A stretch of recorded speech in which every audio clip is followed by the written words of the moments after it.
Sí. Murió. Ajá.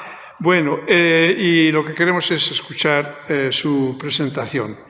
Bienvenida y te escuchamos, Marta Sofía. Bueno, pues muchísimas gracias. Aunque haya poca gente aquí, entiendo que verdaderamente luego desde otro montón de...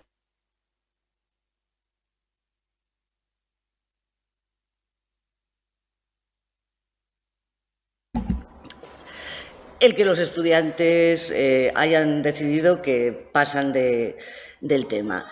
Y lo entiendo perfectamente porque justo eso, de lo que yo voy a hablar es de la urgentísima necesidad de descolonizar nuestras epistemologías, nuestras metodologías, nuestras narrativas, nuestras visiones. Es una cuestión no solo de rehacer, ¿no?, en muchos sentidos nuestras trayectorias intelectuales, sino de también repensarnos cada uno a sí mismo y a sí misma y un poco eso, el con quién, para quién estamos trabajando. Yo soy una señora de edad casi provecta, empecé mi trayectoria intelectual simultáneamente en tres ámbitos bastante interrelacionados, la teoría posmoderna, el pensamiento decolonial, la teoría poscolonial y los estudios de género, pues en los años 90 eran un poco el cutting edge, ¿no?, de la academia. Vamos, de hecho, se recuerda un momento glorioso en mi departamento en el que cuando intentamos implantar una asignatura de literatura de mujeres y otra de literaturas poscoloniales, ¿hay algún problema técnico? No. Vale, pues el catedrático de aquel momento acabó remangándose y gritando: total para leer lo que han escrito 4 histéricas y 4 negros tumbones. Esa fue la batalla, pues, de los años 80, de los primeros 90. Yo creo que a estas alturas, pues tanto los estudios de mujeres como lo que viene siendo las literaturas y las teorías poscoloniales, pues son parte del currículum de todas las universidades. O sea, no se me ocurre... Pienso ahora mismo en España, o sea, no estoy pensando en el amplio mundo. Cuando pienso en el amplio mundo lo matizo, pero yo creo que en España... en todas las universidades se estudia pensamiento poscolonial, se estudian literaturas poscoloniales y, significativa e interesantemente, este año el panel general dentro del ámbito de los estudios anglófonos, que siempre ha sido Postcolonial Literatures, el debate fue, igual teníamos que empezar a llamarlo anti-colonial literatures, ¿no?, literaturas anticoloniales más que postcoloniales. Porque, a fin de cuentas, tanto los estudios de género, como se plantearon en los años 80, 90, 70, si me apuráis, como los estudios postcoloniales, son parte de ese ambiente de cuestionamiento, de autocuestionamiento, ¿no?, de Occidente sobre Occidente y, de paso, bueno, pues para exportar un poco hacia las periferias, ¿no?, a través de las grandes multinacionales de difusión del conocimiento. Pero, claro, no deja de ser llamativo pensar que eso que siempre se llamó la Santísima Trinidad del pensamiento poscolonial, es decir, Edward Said, Homi Bhabha y Gayatri Spivak, pues en sus marcos teóricos estaban muy pegados, pues en el caso de Homi Bhabha a Lacan, aunque es verdad que también tiraba mucho de Fanon, pero sobre todo Lacan. Spivak fue la traductora de Derrida al inglés y entonces era, pues eso, Derrida puro y duro. Said, que yo es al que más cariño tengo de los tres, y además una vez le vi en vivo y en directo y me impresionó aquí en el... ¿cómo se llama? Bueno, en un sitio de estos en Madrid, en el Círculo de Bellas Artes, que ya estaba el pobre muy malito, se murió poco después y aún así hizo una defensa de la causa palestina impresionante. Bueno, pues de ese trío, el único que es medianamente legible, para mi gusto, es Said. Tanto Homi Bhabha como Spivak están hablando palistos. Es decir, están hablando para otros académicos. En la academia occidental, prioritariamente, bueno, fueron ideas que sí, que más o menos se reciclaron y se reexportaron un poco hacia las universidades de la periferia, pero eso, ¿no? Cuando lo contemplamos con una cierta perspectiva, pues no deja de ser una amplia mirada a nuestro ombligo blanco. Por eso me parece que las intervenciones que ahora están llegando desde el ámbito del pensamiento decolonial, desde fundamentalmente América Latina, pero claro, por ejemplo, los pensadores latinoamericanos decoloniales están volviendo a releer con muchísima pasión a Césaire o a Fanon. Es decir, que tampoco es que estén estrictamente inventándose nada nuevo, pero sí que le están dando un impulso muy diferente que viene pues, de una síntesis de elementos variopintos, de la crítica a las teorías del desarrollo y por tanto, pues, de todas las intervenciones sobre la teoría de la dependencia, de la teología de la liberación, ¿no? Que, bueno, en fin, parece que los teólogos de la liberación vuelven a ser bien vistos en Roma después de, en fin, haber estado expulsados hacia los márgenes. Hay muchos pensadores, Aníbal Quijano, otros cuantos, que vienen también pues de versiones latinoamericanas del marxismo. Pero la gran diferencia que yo veo de los estudios decoloniales y del pensamiento decolonial frente al pensamiento poscolonial es que arraiga en luchas particulares de poblaciones indígenas concretas y que su impulso no está en la academia occidental, sino que está en las luchas concretas de colectivos que han logrado resistir a nuestra idea de modernidad y que han, a pesar de todo, mantenido sus modernidades alternativas. Claro, la primera gran falacia de nuestro marco epistémico occidental es que hay una dicotomía radical entre la tradición y la modernidad. Entonces, todo lo que tenga que ver con la sacralidad, con las prácticas medioambientales tradicionales, con un montón de sabidurías absolutamente necesarias, bueno, pues se apartaron, ¿no?, a los baúles de la desmemoria colonial y se inventó, pues se fue inventando, ¿no?, desde el Renacimiento, sobre todo a partir de la Ilustración, esta maravillosa idea de que el pensamiento moderno secular, laico, científico, empiricista, era el único que podía explicar el mundo y era, por definición, universal, porque para eso había salido de Europa, que, ya lo dijo Hegel, pues es eso, el mismísimo ombligo del mundo. Toda esta generación, que iba a decir joven, bueno, pues no son tan jóvenes, quiero decir que son gente que probablemente ahora ya esté entre los 60 y los 70.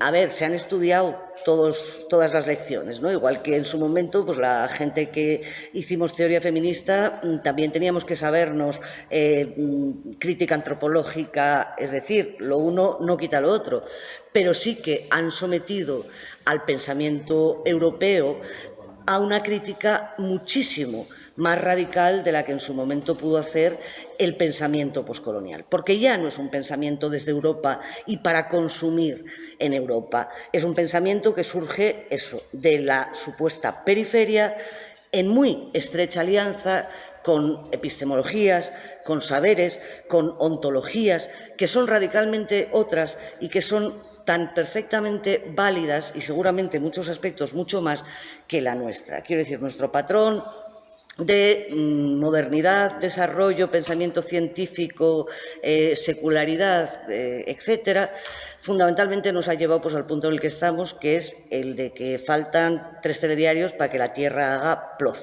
porque ya no lo soporta más. Esas comunidades que se han llamado tradicionales, en muy buena medida han conservado formas inmensamente más respetuosas de relacionarse con la tierra. Desde luego parten de ontologías y de epistemologías relacionales, Nuestro pensamiento occidental es dualista, binario y jerárquico. La mayor parte de las sociedades tradicionales, de las sociedades territoriales, como queráis llamarlas, porque no me apetece llamarlo sociedades del tercer mundo, aparte que ya está muy pasé, ¿no? Lo de tercer mundo, después de la caída del muro de Berlín, ya lo de tercer mundo no tiene mucho sentido. Pero todas esas sociedades, y pienso en culturas africanas, pienso en aborígenes australianos, pienso en nativos americanos, su relación con la tierra, con el cosmos, con lo espiritual, con lo material, con la vida, con la muerte, con el tiempo, es tan maravillosamente otra, y han sido en muy buena medida tan capaces de ir bandeando y de reemerger. El año pasado, por ejemplo, yo nunca había trabajado en literatura de nativos americanos. El año pasado, pues por una ausencia de una colega, me tocó estudiar y leer a pensadores, escritores, cineastas, nativos americanos, ¿no? Hablo del norte del continente. Claro, yo soy de filología inglesa y además mi parte, lo que trabajo en literatura africana es fundamentalmente literatura anglófona, pero es que el pensamiento que está surgiendo desde Latinoamérica, no porque pretenda ser universal, sino al revés, porque pretende en todo momento arraigarse en lo absolutamente local, pues me parece que es perfectamente útil como herramienta para analizar cualquier cultura, siempre y cuando eso, nuestra geopolítica del conocimiento se vaya ajustando adecuadamente. Hay una frase de Walter Mignolo, a quien reverencio, por cierto, que es pues como la gran contrapropuesta a Descartes. Mignolo dice: pienso donde existo, ¿no? Claro, evidentemente, sí es cierto, ¿no?, que ya eso, pues el posmodernismo, los estudios de mujeres, pues los estudios afroamericanos o los estudios étnicos en general, ¿no?, ya nos hicieron caer un poquito en lo de que no se piensa igual desde un cuerpo blanco, de hombre. O sea, el hombre de Vitruvio, pues es una maravillosa abstracción que no existe, ¿no? Todos pensamos desde un cuerpo racializado e ingenerizado, que puede ser cis o trans, que puede ser hetero, que puede ser con más o menos capacidades. Pero claro, luego está también eso, la cuestión del espacio geoepistémico y histórico desde el que estás pensando y la tierra desde la que estás pensando, ¿no? Quiero decir, para mucha gente en Latinoamérica la idea de Pachamama es infinitamente más relevante que la del planeta global, ¿no?, que no deja de ser una ficción que...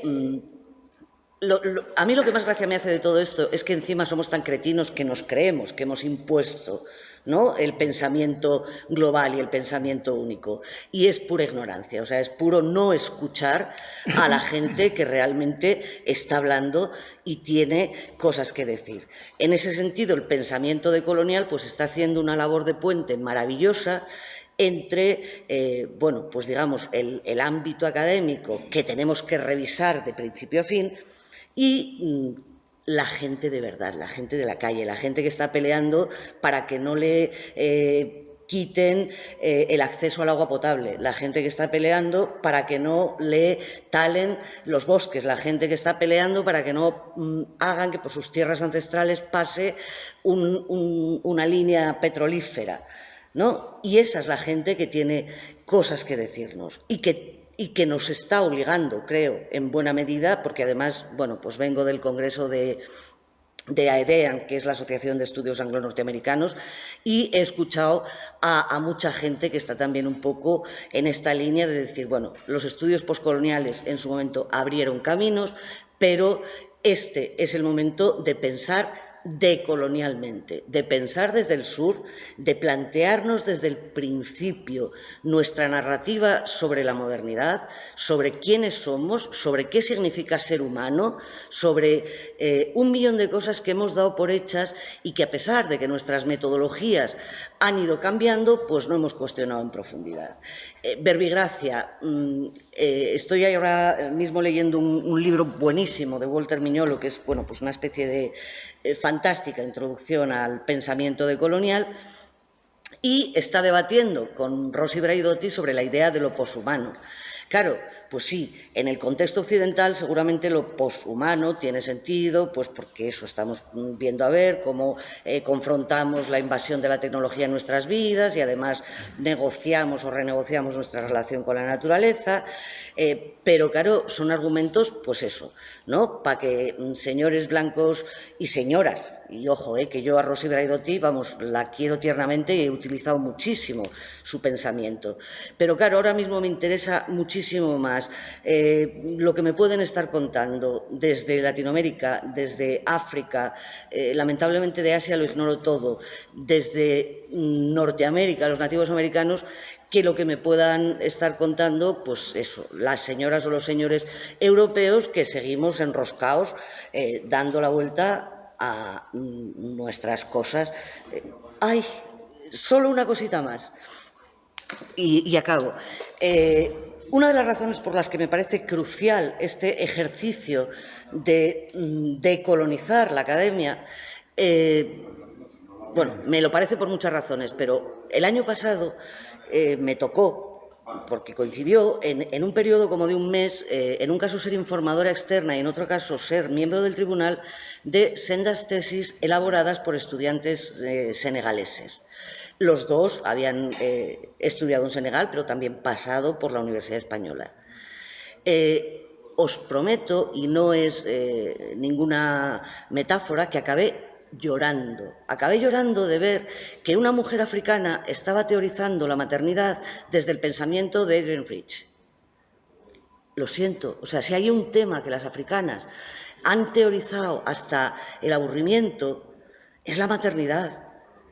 O sea, el problema puede ser de dirección, pero también el problema es que casi todos los académicos que ahora mismo ocupan posiciones de prestigio en la mayor parte de las universidades, hasta donde yo conozco africanas, es gente que ha pasado por la Academia Europea y que se ha quedado en su mayoría enhechizados. O sea, yo este año estaba en Senegal en un congreso de hispanistas africanos discutiendo la Celestina, el Lazarillo de Tormes y no sé qué, y resulta que mis estudiantes senegaleses no sabían que existía un feminismo africano, porque nadie les había hablado de feminismo africano.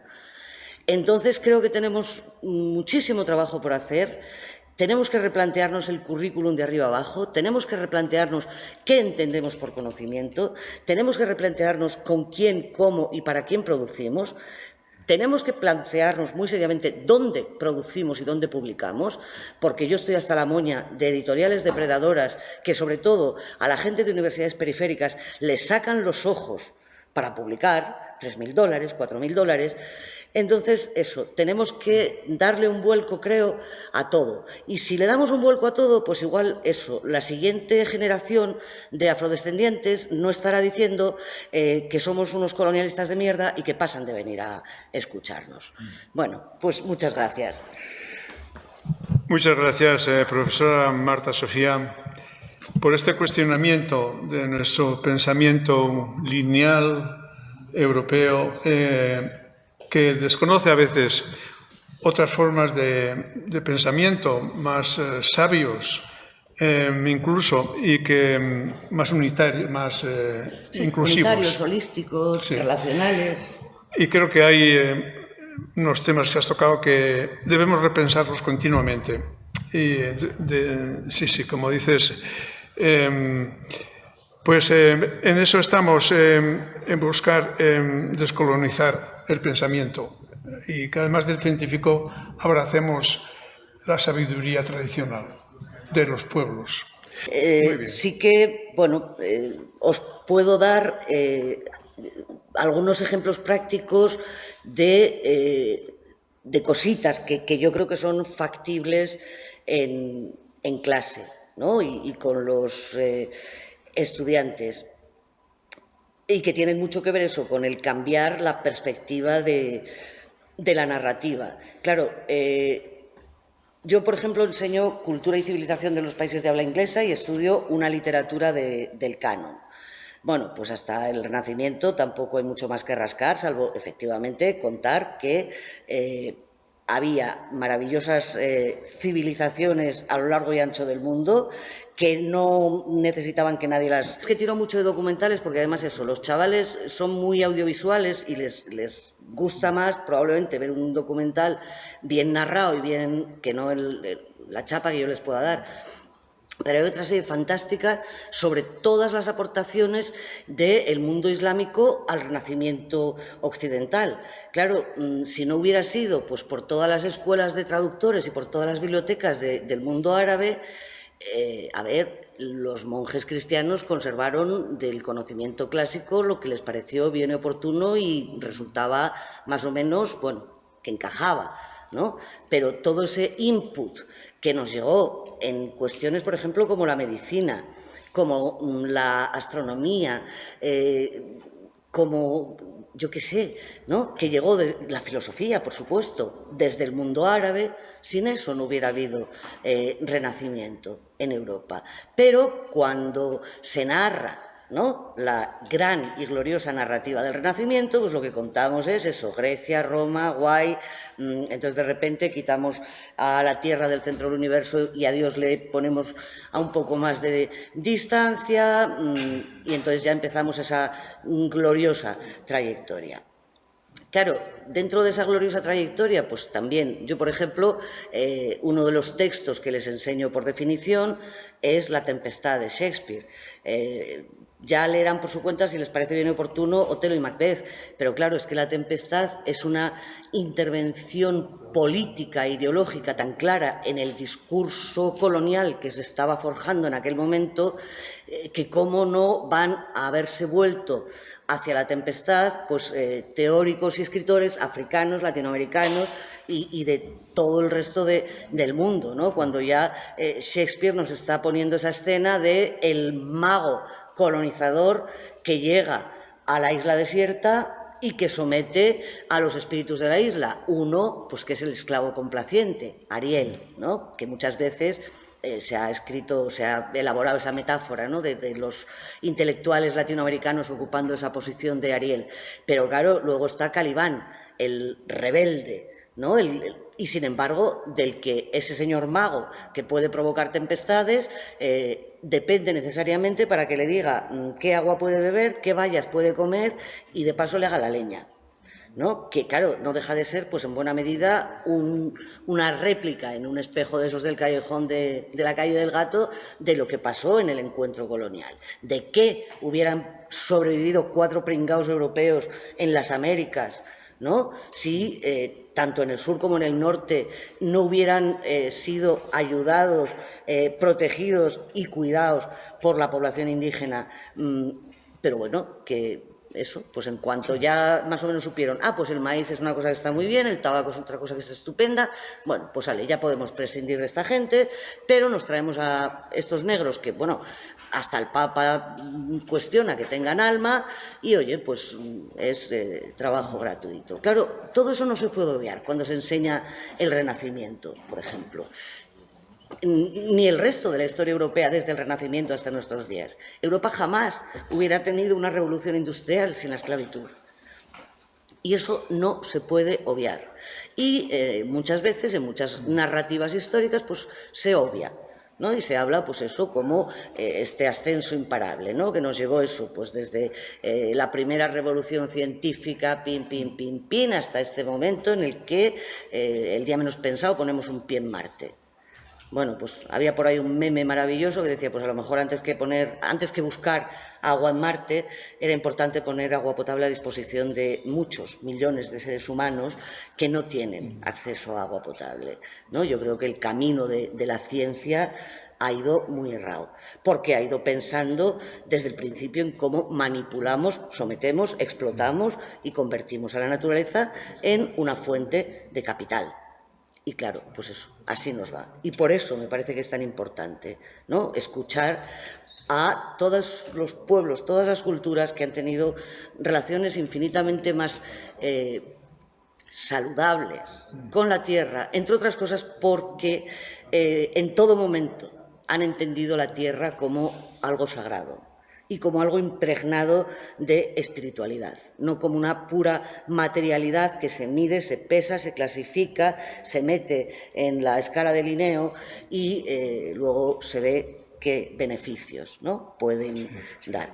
Hay una novela muy divertida, novela, biografía novelada, como queráis, de Paula Canalen, una teórica muy importante nativoamericana, que fue de las primeras que empezó a llamar la atención, por ejemplo, sobre la importancia de las sociedades matriarcales, sobre todo ella es de la etnia pueblo, ¿no?, de los que están en la frontera entre Estados Unidos, lo que hoy es Estados Unidos, y exploró mucho pues toda la cuestión eso del peso de la diosa araña, la diosa del maíz, o sea, todas las figuras matriarcales femeninas.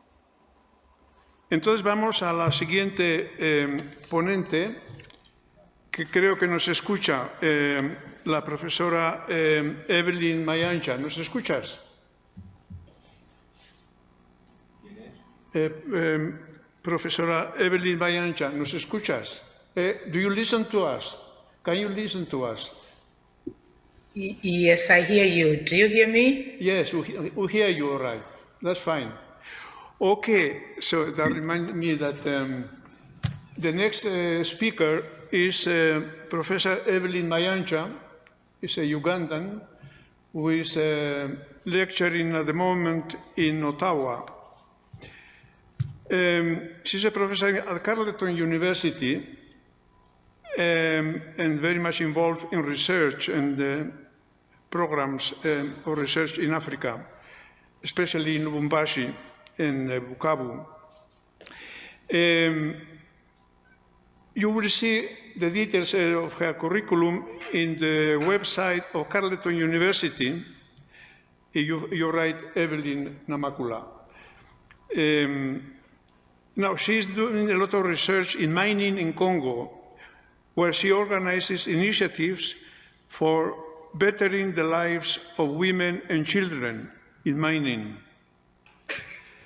She has published many journal articles, book chapters online, and currently she's working on a manuscript on mining and human rights. Professor Mayanja, she is in a selected professional associations, in several of them. One is the African Feminist Initiative. Another association of professionals is Great Lakes Leaders Initiative, United for Mining Justice, International Mediators, and so on. She's lecturing different courses at Carleton University on political repression, racism, human rights, black racism, and so on. So I will stop there, Professor Mayanja, to hear your presentation. And as I said, you can go to the web to have the rest of the curriculum. Professor Mayanja, thank you for joining us, and we listen to you. Please, go ahead. Thank you.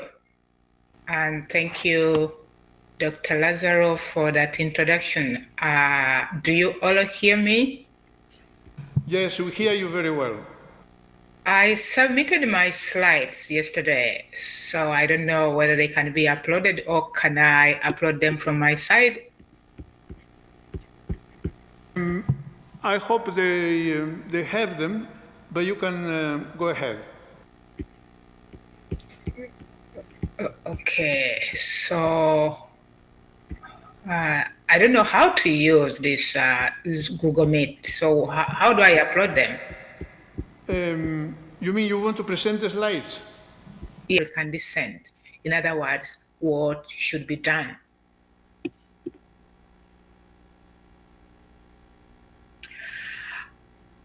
Why do I start with the three stories? the point that I want to highlight in the 3 stories that I'm going to tell you is how the people of African descent have not benefited at all from this decade, yet we are remaining with only 1 year to go. As mentioned, I teach a course on political repression, anti-Black racism, and so many others in that area. And 2 weeks ago, one of my students raised their hand and said, a Black student born in Canada raised her hand and said, I'm tired and sick of anti-Black racism. I always ask myself, where do I belong? Wherever I go, I'm isolated, excluded, and looked at like a stranger. I do research on mining, and these are some of the images that I see. Children exploited in mining at that early age, women the same, they work to the extent that even their fingernails break off. The toxins and the acids from the minerals have destroyed their bodies. We have mining companies destroying the environment and at the same time destroying people, especially where the toxins have affected bodies, of water, pollution, land, etc. And it has also become a reality in Congo, in Central African Republic, in Mali, South Sudan, Darfur, Abyei, and so many other countries rich with natural resources, that violence is being used to extract natural resources. I met these children, child soldiers used in Congo to displace people, to kill, and to exploit sexually in order to give way to mineral extraction. And the third story is about what you know very well, happening at your borders in Spain, Italy, France, and other countries, where we have the scenario of African immigrants who are knocking at the door of Europe, and they are always denied access. Yet, I dare to argue that access should not be denied, because I dare say that Africans are coming to reclaim what has been taken away from them. Because if all this exploitation was not happening, if colonialism didn't take place, and most probably if their grandparents were not enslaved, they wouldn't have been coming, knocking at the doors of Europe. And so then we have to look at all these elements as issues pertaining to justice and human rights. And from that, I want to briefly to highlight what, do you still hear me? Hello? Do you hear me? Yes, yes, we hear you very well. Yes. Okay. From there, I want to highlight the issues of slavery, highlighting Blackness and anti-Black racism as anchors of these 2 events in human history that impacted greatly the lives of people of African descent. It is difficult to conceptualize what slavery implies for many of us who have never experienced it. But it is all about the commodification, turning a human being into a thing in order to monetize them. And that goes hand in hand with the dehumanization that people of African descent continue to face up to today.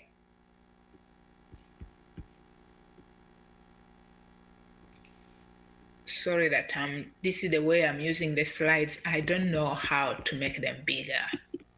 Okay, now yes. That's where I am, yep. Blackness and the anti-Black racism anchored on slavery and colonialism.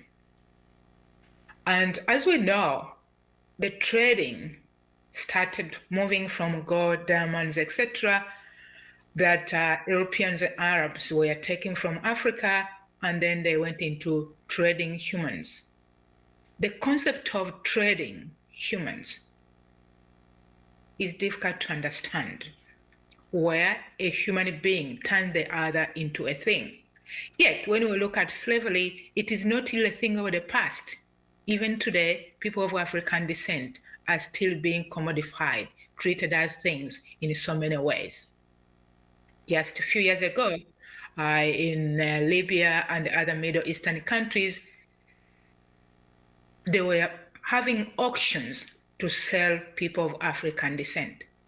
But also we know that, for example, when people of African descent come to Canada, to Europe, or to the United States, the conditions of living that they live through, they are exactly the same as their grandparents lived through during the slave trade era.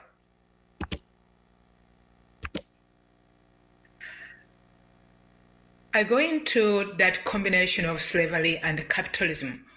What was the drive? It is capitalism, sorry, not slavery and colonialism. The drive was continuous exploitation of people and their resources. Here you have capitalism. We kill you, we loot you, we fool you, you are nobody. So then Africa continuously is looked at as a burden only to be exploited. And why that continued exploitation? We all know that Africa possesses more than 60%, and recently it has gone to 75% of the global natural resources. And so access to that value of resources has implied continued violence and exploitation, because all these natural resources are needed globally for technological advancement, but also for oil, gas, land, and sand today. And going back to that era of colonialism, Bismarck posed as standing on Africa, and that control has never stopped. That up to today, Africa's voice is not listened to. Africa is controlled by different visible and invisible hands, both at the political, economic, and social levels. I'll not be able to read this caption. I take it from the book of Patrick Bond. The title is Looting Africa. And it explains how all that looting started. Trade by force, slavery, people of African descent being uprooted, 12 million Africans brought into the new, what they call then the new world. And that number has increased because even today, Africans either are voluntarily or voluntarily brought into these lands as slaves. Land grabbing, vicious taxation by corporations, precious metals and minerals are being taken away continuously. And that goes back, again, as I mentioned earlier, to colonialism, where Africa was divided like a cake at European tables.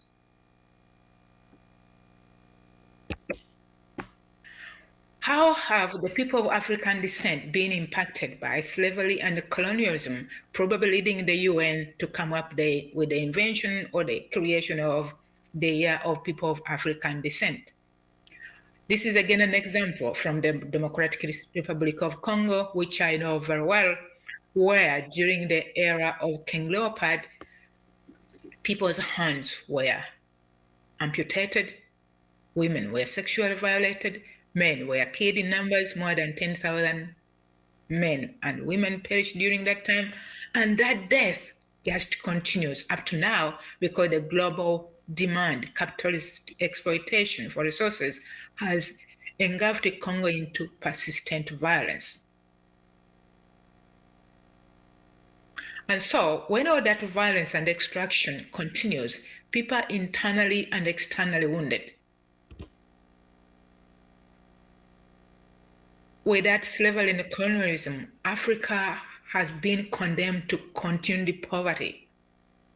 But we also look at that internal dismembering, where you find that sometimes we don't acknowledge it, but people of African descent have the burden of continued trauma. And that trauma is not only rooted in colonialism and slavery, but what they experience today continuously re-traumatizes them.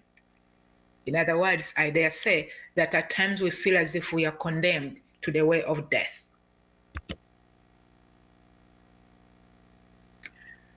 As if colonialism and slavery were not enough.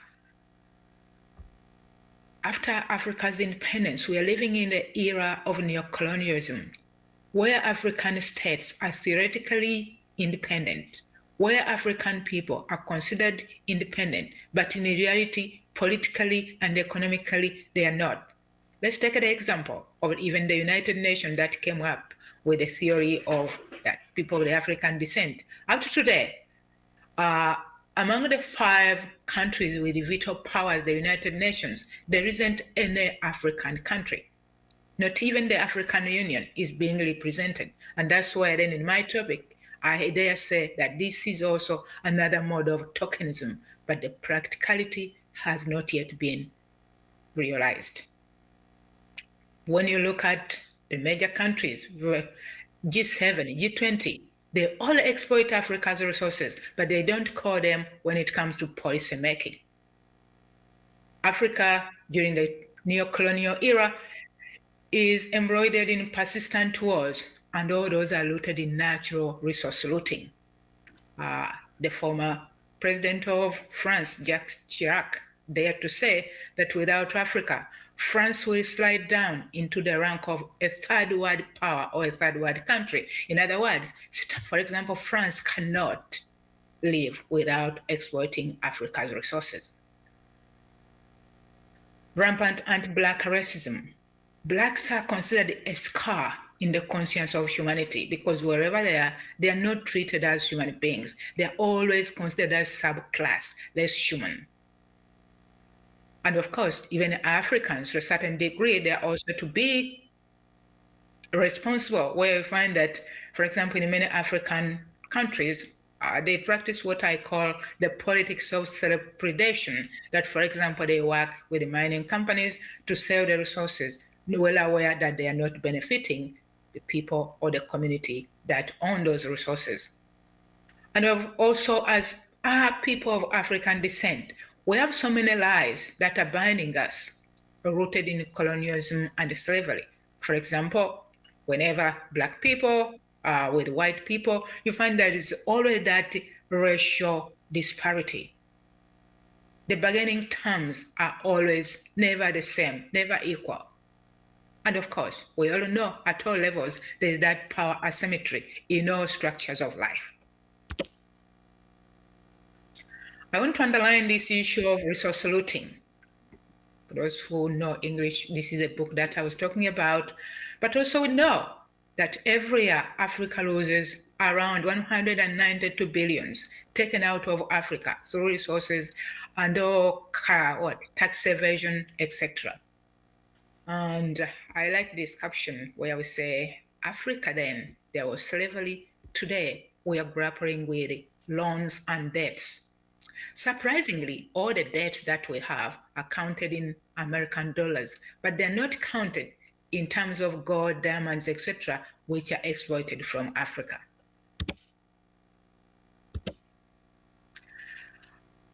Allow me to make suggestions on how then this year of International Decade of People of African Descent would be meaningful for African people, but also for the world at large.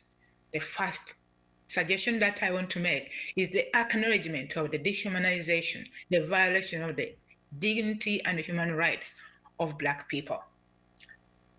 The acknowledgement that national and international economics propagated by institutions like the World Bank, IMF, and corporations is always geared towards isolating and impoverishing people of African descent.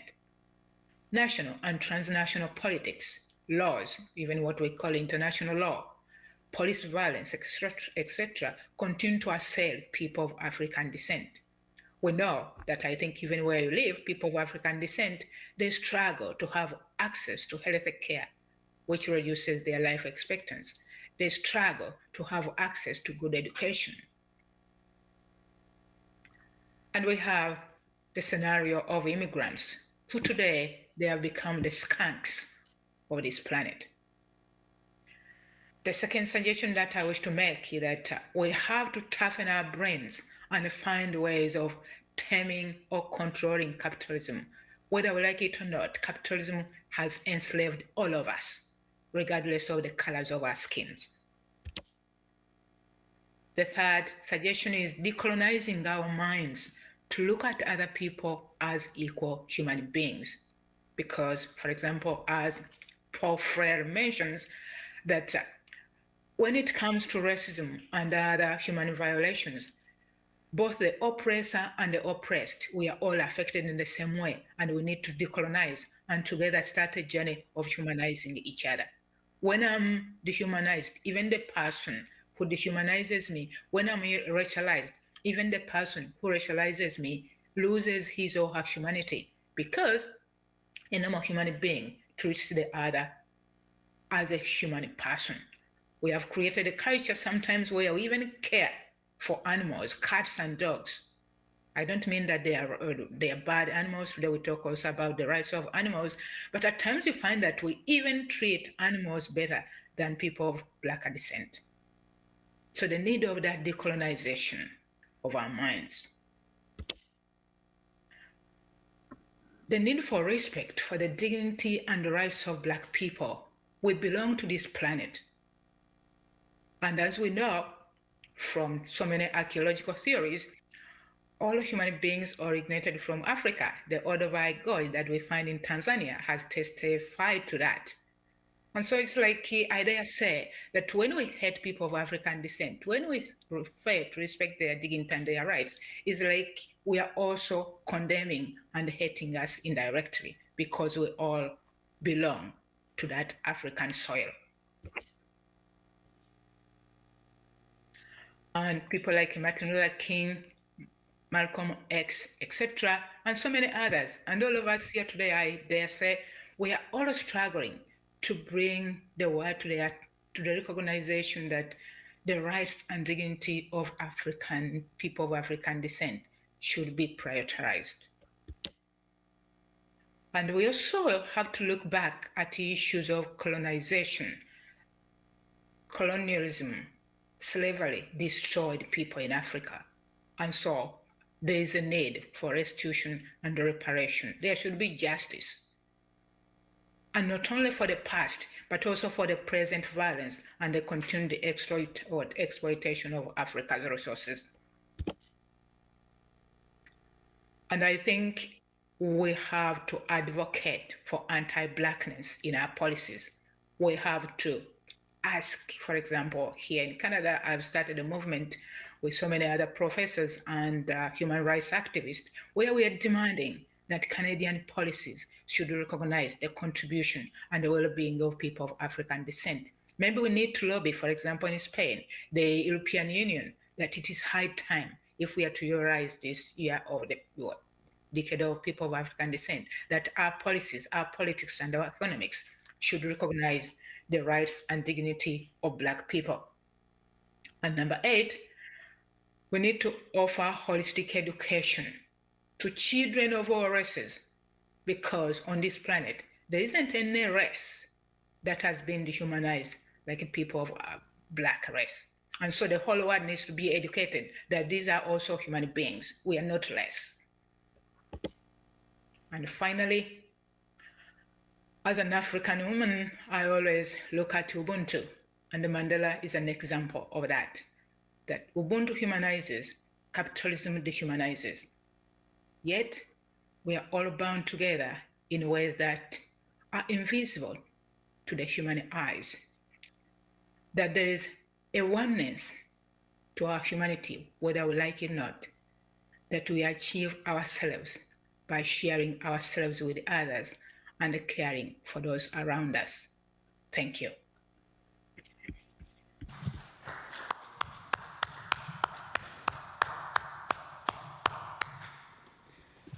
Thank you very much, Professor Mayanja,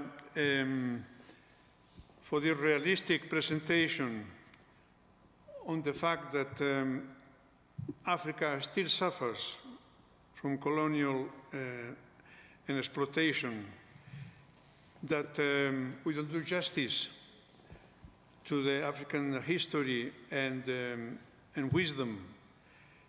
And then the reality on racism that still exists in many politics and economics between Europe and Africa. I also remain with the proposals you made to overcome racism and racist attitudes, and also the stress you made on holistic education to educate society for living together, for solidarity.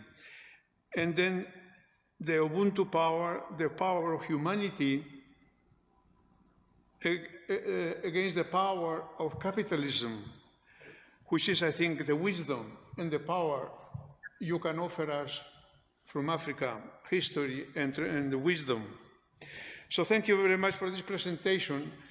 Before you go to your class, Professor Mayanja, I perhaps take 1 or 2 minutes to see if there is any question to you. And then we move on because you have to go to class. Is that all right? Yeah. I still have some time. I leave in the next 20 minutes. You still have 20 minutes. That's fine. Si hay alguna pregunta a la profesora Mayanja, antes de que se vaya a clase, tiene todavía 20 minutos.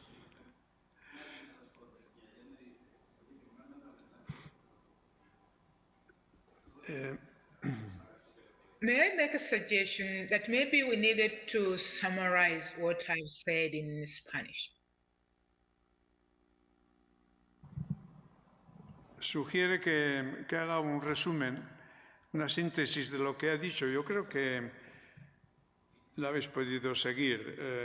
Sí, Manu.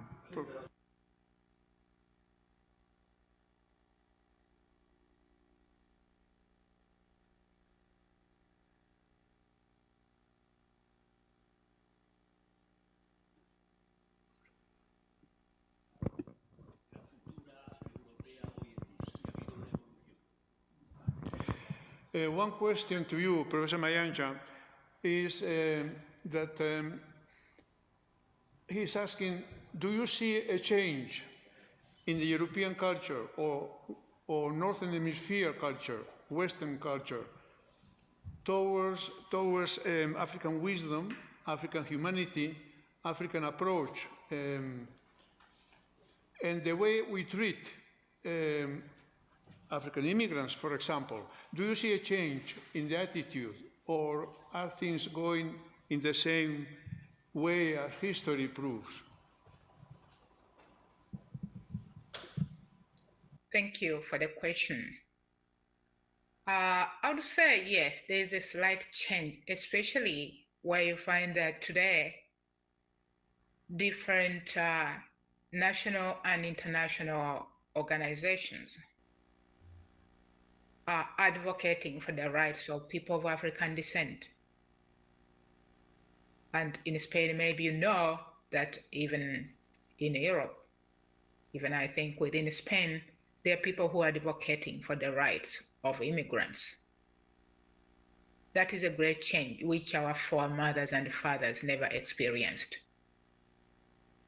But then, there's still work to do, where you find that even when others are advocating for respect, there are so many who are totally hateful. They dare kill people of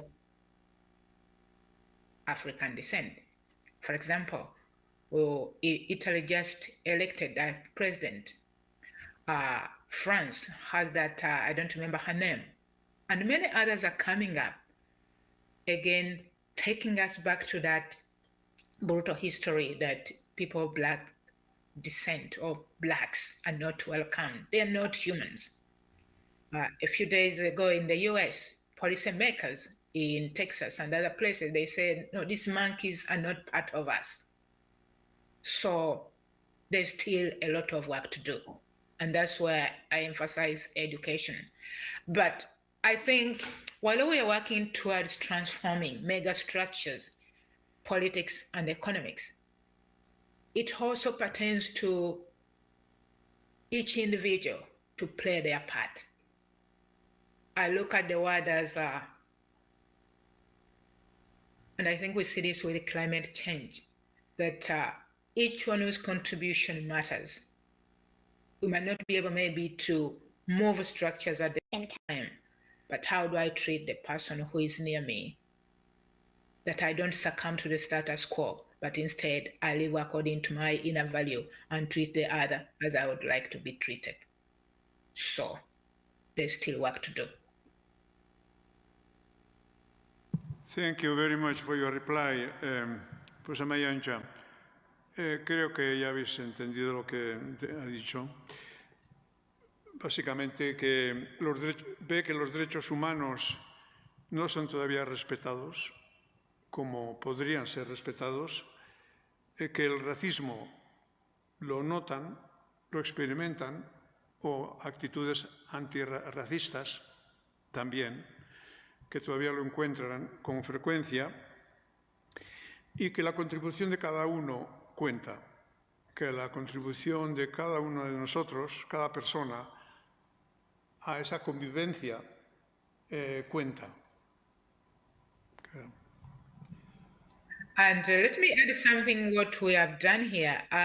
Mobilized some of my students that every now and then we are planning to go to the parliament, to the offices of these mining companies that are exploiting Africa's resources, demanding for justice, that exploitation must stop. And also with my students, we are mobilizing communities to stop that consumerism. We're aware that whenever we consume, for example, buying mobile phones every year, buying computers every year, buying electronic vehicles, sometimes which we do not need, maybe we need to save the planet. And we also need to be aware of where the resources that are used to make all those gadgets that we treasure in the global north come from. And justice must be made that at least 70% of all the profit that comes from those resources should be returned to people of African descent.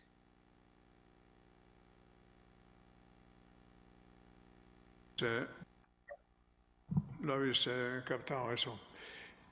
Sí. Perdimos la conexión. Ajá.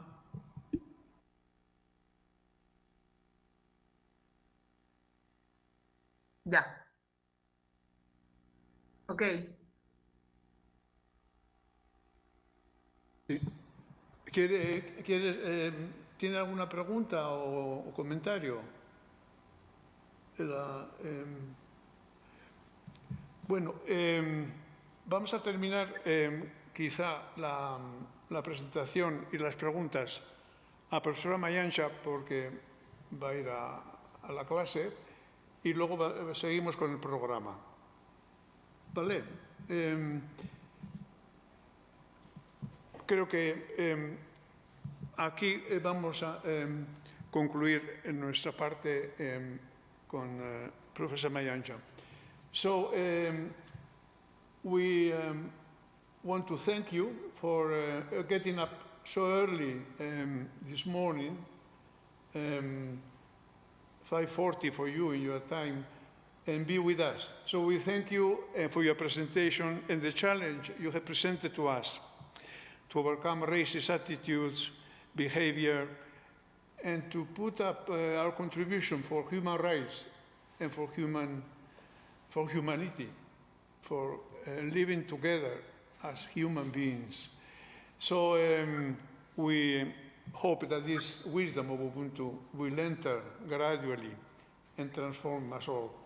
Thank you, Professor Mayanja, and we wish you all the best. Thank you for being with us.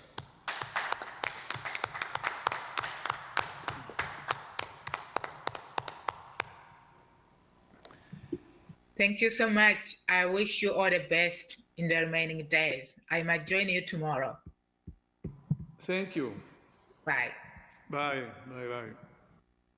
Profesora Rivera Pérez es una profesora investigadora, licenciada en Educación, máster en Didáctica de Español y Literatura, es doctora en Filología Hispánica, licenciada en Educación, es de Cuba y ha sido profesora durante 30 años de Literatura, Historia y Apreciación de Artes, Comunicación Profesional y literatura infantil.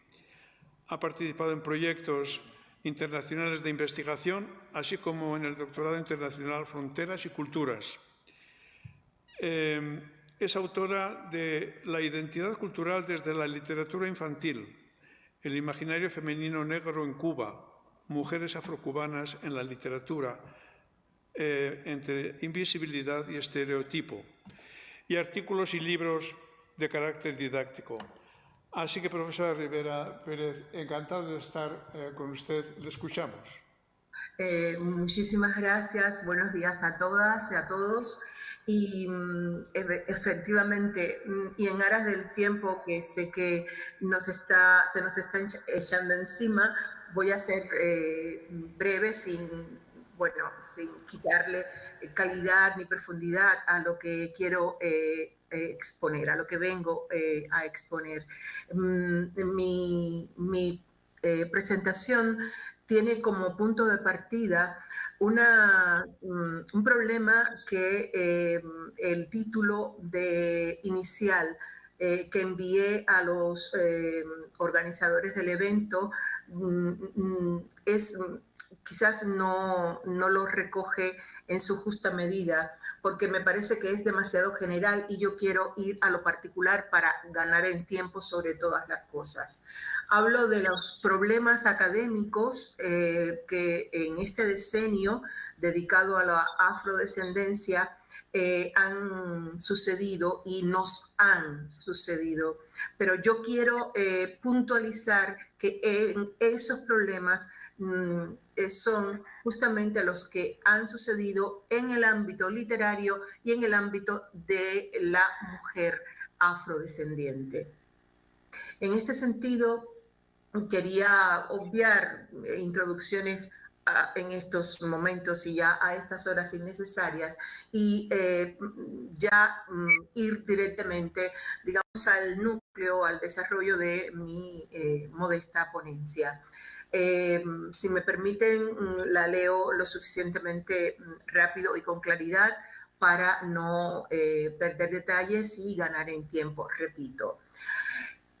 A partir de los años 60 del siglo pasado, investigaciones sobre el panorama literario latinoamericano, así como estudios postcoloniales y de raza, renovaron los modos de pensar sobre el problema étnico en el dinámico campo literario.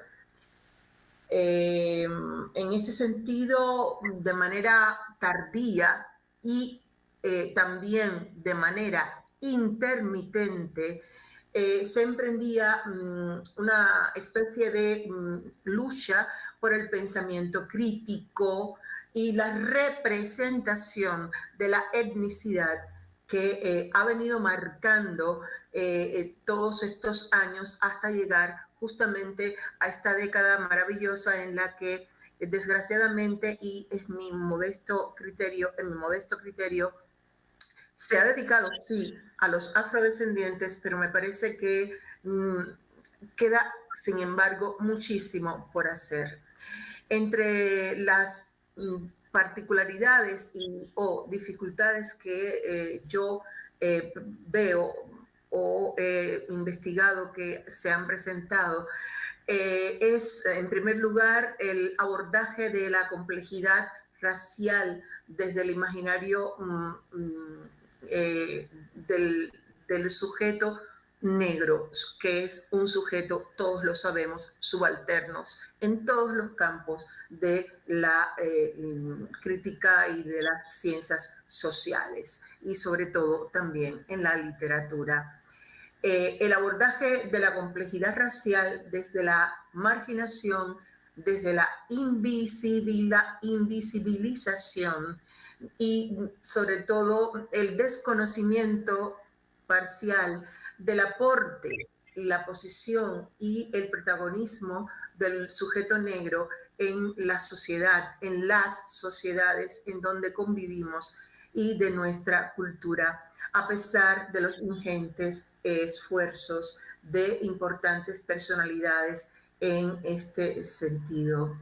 En segundo lugar, se nota y he notado la deformación que se ha ejercido por buena parte del discurso crítico académico e historiográfico de la cultura, en el caso de Arias, pues podemos encontrar suficientes ejemplos,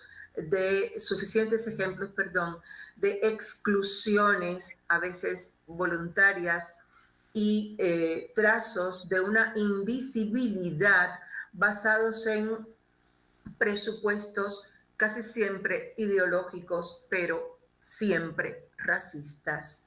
En tercer lugar, quería referirme también a las limitaciones conceptuales, epistemológicas e ideológicas con las que se han trabajado los conceptos de raza, etnicidad, africanidad, negritud, mulatez, etcétera, y un sutil neorracismo en los últimos años, a lo que se le une la ausencia y el aplazamiento de debates sobre tales conceptos y problemas de significativo peso en la configuración de la cultura y las naciones que habitamos el Caribe.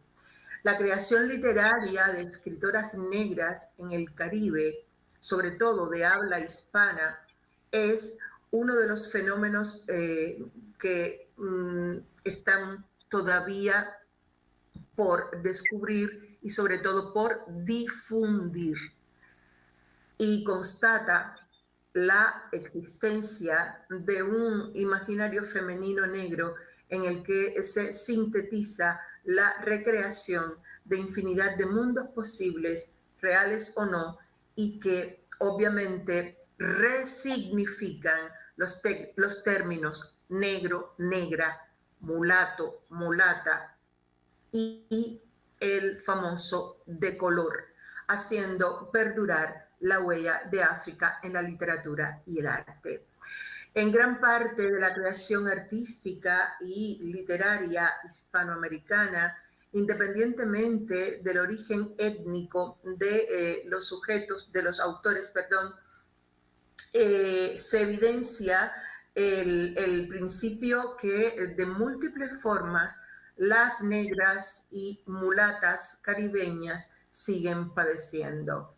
Las escritoras negras, en un gesto de justa defensa identitaria, hemos reconstruido y reconstruido, o hemos tratado, voy a ser más modesta, de reconstruir nuestra imagen dañada, porque casi siempre y por lo general nos representan y nos dan voces a el sujeto blanco y o sujetos siempre masculinos negros.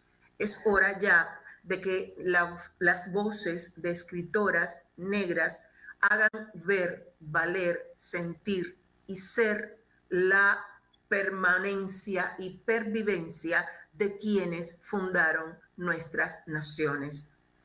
En nuestro trabajo se hace una selección que no, por supuesto, por razones de tiempo no voy a profundizar en ello, de textos que ejemplifican, doy fe, y bueno, cuando tengan, si se publicase la ponencia, lo van a ver, dan fe de todo lo que he dicho y de manera, bueno, un poco hipotética.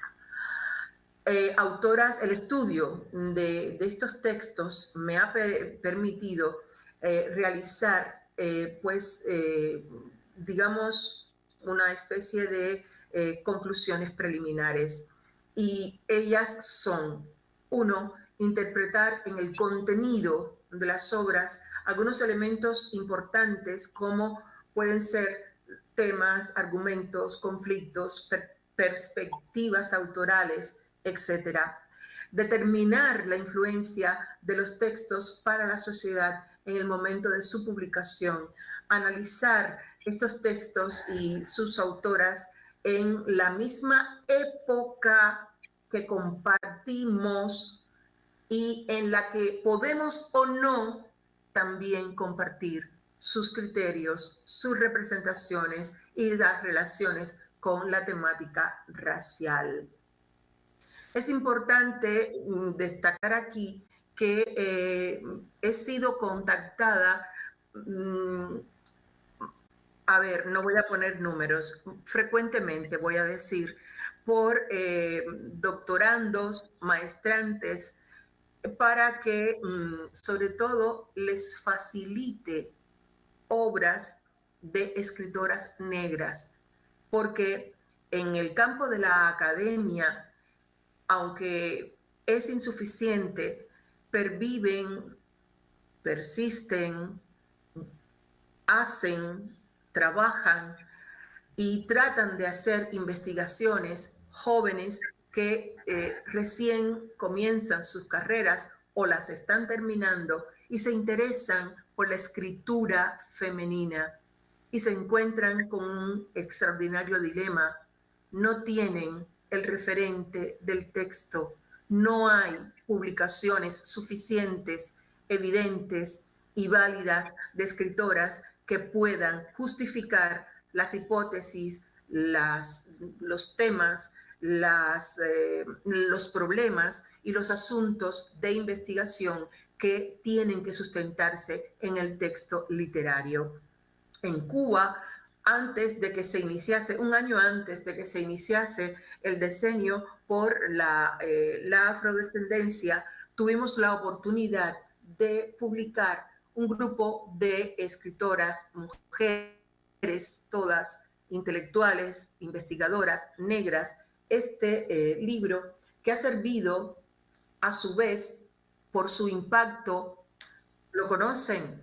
A lo mejor no. Sin embargo, por su impacto en Estados Unidos ha sido y ha tenido que ser traducido al inglés para que investigadores ingleses, norteamericanas, profesoras norteamericanas, investigadoras norteamericanas en sus colegios interesados por la literatura afrocaribeña de mujeres escritoras afrodescendientes, pues tengan un referente y tengan por dónde guiarse, porque aquí en esta compilación guiada por la escritora Daisy Rubiera y por mi querida Inés María Martiatu, que Dios la tenga en la gloria, pues nos decidimos a compilar porque no teníamos un referente.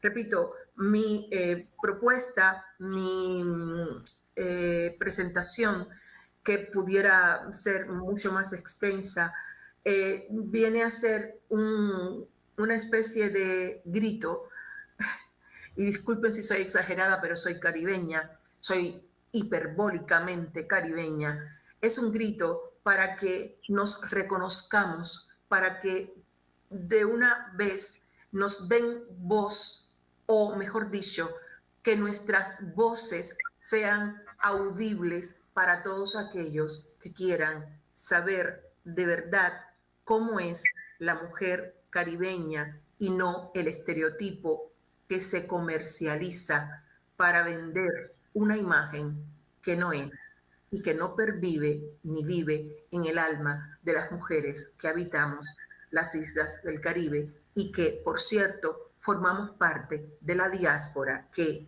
en muchos lugares del mundo estamos conviviendo como afrodescendientes orgullosas de nuestras raíces. Muchas gracias.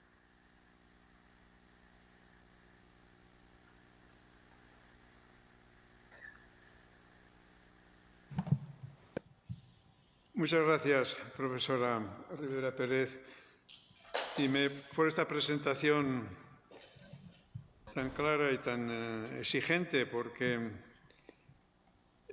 nos hace ver la realidad con más claridad, que nuestros estudios, nuestras actitudes, incluso terminología que usamos, no es muy inclusiva, no es inclusiva siempre, y sobre todo no damos oportunidades y voces para que vosotras habléis y no nosotros hablemos de vosotras. Que las limitaciones están ahí y se hacen algunos esfuerzos a nivel de instituciones y gobiernos, ¿sí?, de ser más inclusivos, pero a veces la actitud sigue siendo algo machista en muchos círculos y a veces incluso un poco arrogante y limitado. O sea que nos hace ver con claridad que debemos revisar nuestras actitudes y nuestro comportamiento para que las oportunidades estén para todas las personas iguales. Gracias, profesora.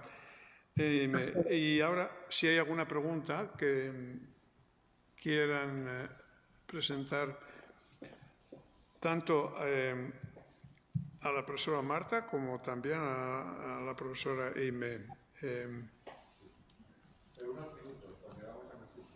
De tiempo, ya. Yo quería decirte, Eime, que no sabía de esa publicación de Afrocubanas. En abril voy a Cuba al Congreso de Santiago, al que tradicionalmente organizaba nuestra comadre Marta Cordiés. Y voy a intentar llevar, porque seguro que me será más fácil conseguirlo a mí aquí, y llevar unos cuantos ejemplares para allá, ¿no? No, eres Marta, ¿verdad? Sí. Marta, qué alegría verte, por Dios, un gustazo. Después de tantos Pero años, figúrate. Mira, no hay, Marta, están agotados. Mira, quizás los consigas en Cuba, quizás. Aquí no hay. Pues ya, fíjate, no hay. la idea era al revés, porque yo muchas veces... Es que no te lo puedo mandar, de verdad, ojalá tranquila, te lo pudiera pero mandar. que yo muchas veces he intentado comprar libros en Cuba y claro, es complicado. Y es más, eso, mis comadres siempre me dicen, tráenos algún libro. Ay, Marta, qué alegría, voy a llorar. Bueno, pues nada, aquí están compilados nuestros estudios modestísimos, están gentes, qué sé yo, como la propia Inés María, Belkis Ayón, que era una pintora buenísima, están todas las que pudimos expresarnos. Digna, las que por lo menos nos movemos en el campo de la investigación sociológica, etnológica y literaria. Oilda, María Cristina Hierrezuelo, María del Carmen Barcín, Úrsula Coimbra, Carmen Piedra, bueno, Sandra Álvarez, por favor, que es, no se me podría pasar. ¿Y quién nos lo editó? Nos lo editó la editorial Ciencias Sociales allá en Cuba, y en Estados Unidos una universidad de California que lo está utilizando como libro de texto. Pues seguro. La editora se llama David Spence Benson. Vale, lo busco en la edición americana, que seguro que en Amazon está. Y probablemente esté en versión Kindle. Porque, jolín, es buena verdad. Yo muchas veces con la gente de Hispánicas que me pide textos primarios, hombre, yo siempre que voy a Cuba intento traer lo que puedo. Pero claro, tú sabes que allí la edición es una cosa muy complicada y, bueno, en fin. Muy complicada, corazón. Ay, qué alegría, Marta, voy a llorar. Igualmente. Un gustazo verte. Pues, podría decir muchísimas cosas más, porque en mi tesis de doctorado, de la que derivé esta ponencia, yo me centro básicamente en 3 mujeres importantísimas.